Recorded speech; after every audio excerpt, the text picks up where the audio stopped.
여러분, 우리 인생을 살아갈 때 위기가 없는 사람이 없죠. 다 한 번 이상은 위기를 다 겪어봤을 것입니다. 위기가 한자로 풀이하면 참 재밌는데요. 위자가 무슨 위자입니까? 위자가 사람인이 위에 있죠. 절병한 자. 위태한 위자, 위태한 이 절벽에서 떨어지지 않을 듯 위태할 위자.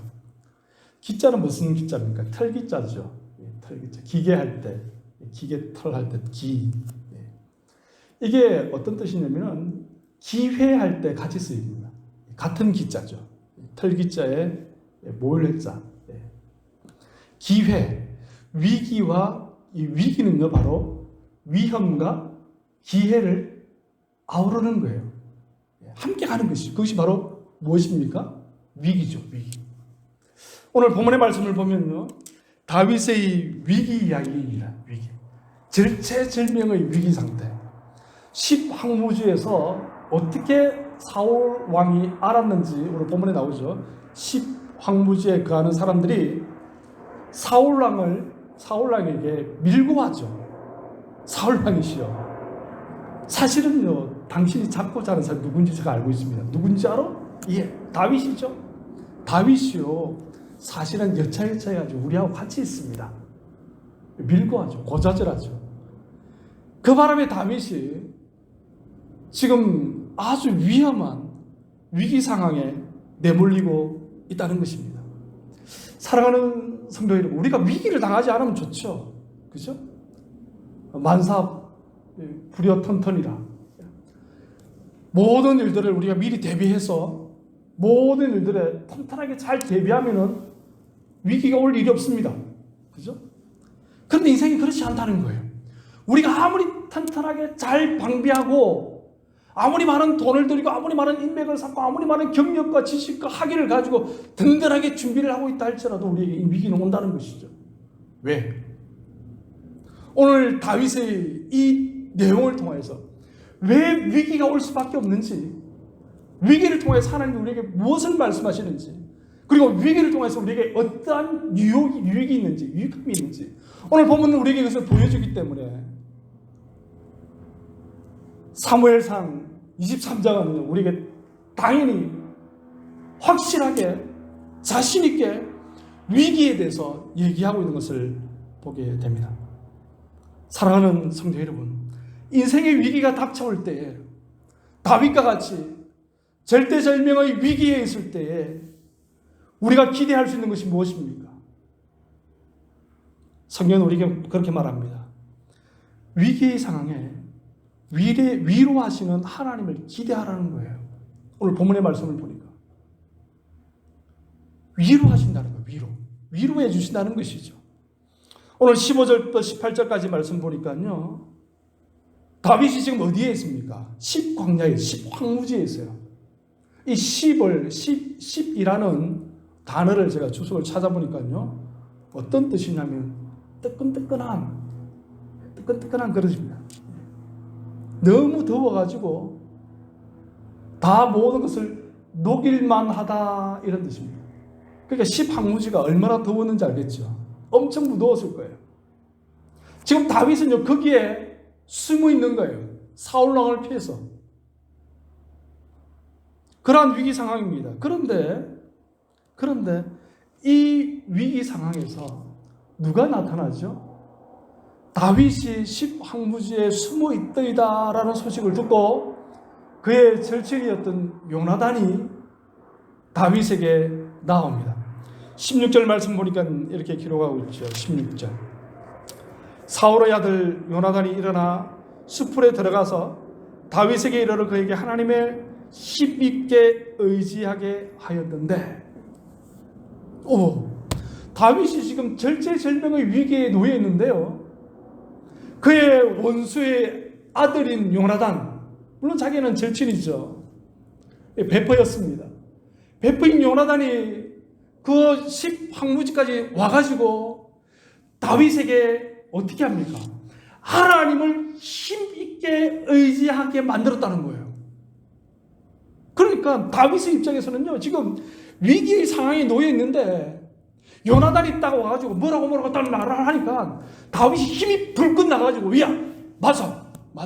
내가 당신의 말을 들으니까 정말 하나님을 의지할 수밖에 없습니다. 이 위기의 순간에 그 누구도 의지할 수 없는 이 절대절명의 상황에 있는 나 자신을 바라볼 때 당신이 얘기를 들으니까 내가 하나님을 의지할 수밖에 없어요. 그렇게 고백하게 했다는 거예요.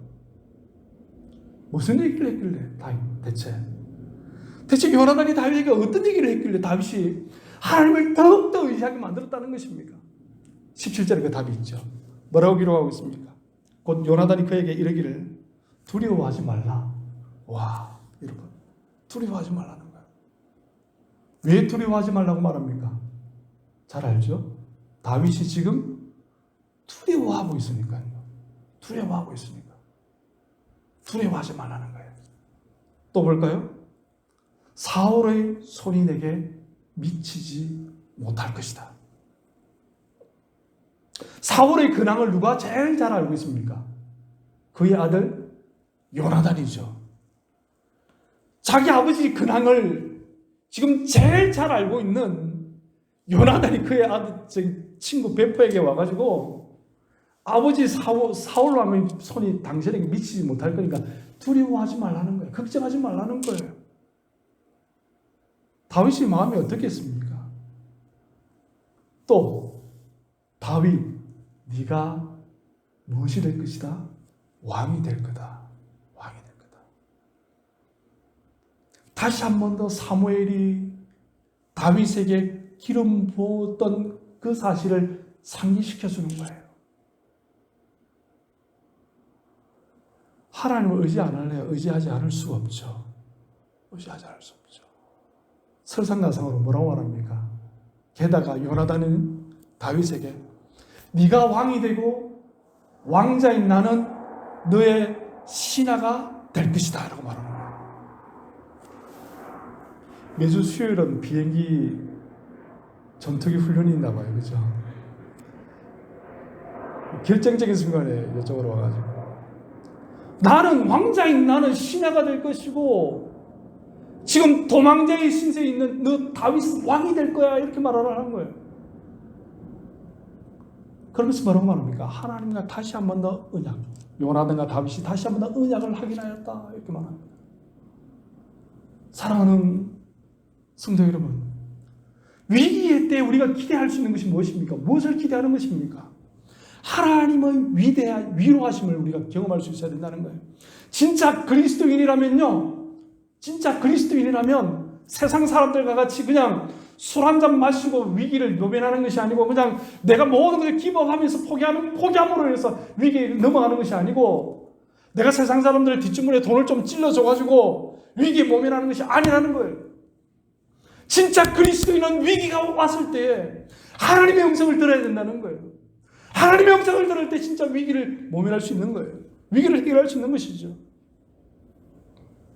열왕기상 17장 말씀 보니까요. 하나님의 사람, 디셉 사람 엘리야 이야기가 나옵니다. 하나님이 디셉 사람 엘리야를 부릅니다. 하나님 왜요? 너 지금 당장 아합 왕에게로 가. 왜요? 가서 뭐 하라고요? 나의 말을 전해라. 쉽지 않을 건데요. 그래도 가. 하나님, 아합 왕이 아니잖아요. 만만한 상대가 아닙니다. 그의 아내 이세벨은요, 더 대단한 여인인데요. 그래도 가라. 예, 제가 한번 순종해 보겠습니다. 뭐라 할까요? 제 입에 하나님 말씀을 담아 주십시오. 그래, 여차여차. 엘리야 선지자가 아합 왕에게 갑니다. 그리고 아합 왕이 뭐라고 말합니까? 큰 소리로 아마 얘기했을 거예요. 아합 왕이여, 들어서서. 아마 가까이는 못 갔을 겁니다. 호위병들이, 경호원들이 어떤 말을 들으란 말이냐? 앞으로 내가 이 말을 하는 이 순간부터 3년 6개월 동안 비가 안 올 겁니다. 뭐야? 3년 6개월 동안 비가 안 온다고요? 이런 저놈을 잡아라. 엘리야가 도망갑니다. 어디로 가죠? 그릿 시내가로 도망갑니다. 그의 목숨이 위태위태합니다. 하나님께서 그릿 시내가에 숨기십니다. 그리고 열왕기상 17장 4절 말씀 보니까 뭐라고 말씀하고 있죠? 하나님께서 엘리야에게 이렇게 말합니다. 그 시냇물을 마시라. 내가 까마귀들에게 명령하여 거기서 너를 먹이게 하리라. 와, 여러분 대단하지 않습니까? 엘리야가 지금 위기의 상황에 놓여 있습니다. 하나님께서 엘리야를 그리시네가로 인도하십니다. 그런데 여러분, 아무도 모르는 일일까요? 사람들이 볼 수 있어요. 얼마든지 볼 수 있습니다. 물이 있으니까요. 하나님께서 숨기셨다는 것입니다. 누구를 통해서 위로해 주십니까? 까마귀를 통해서 위로해 주시는 거예요. 까마귀를 통해서. 하나님 멋진 분 아니십니까? 사랑하는 성도들, 여러분들 위기가 있습니까? 인생의 삶을 살아갈 때 위기를 만날 수가 있습니다. 아니면 지금 이 시간 위기의 순간, 위기 가운데 놓여 있는 성도가 있을 수도 있습니다. 성도님들이 있을 수 있어요.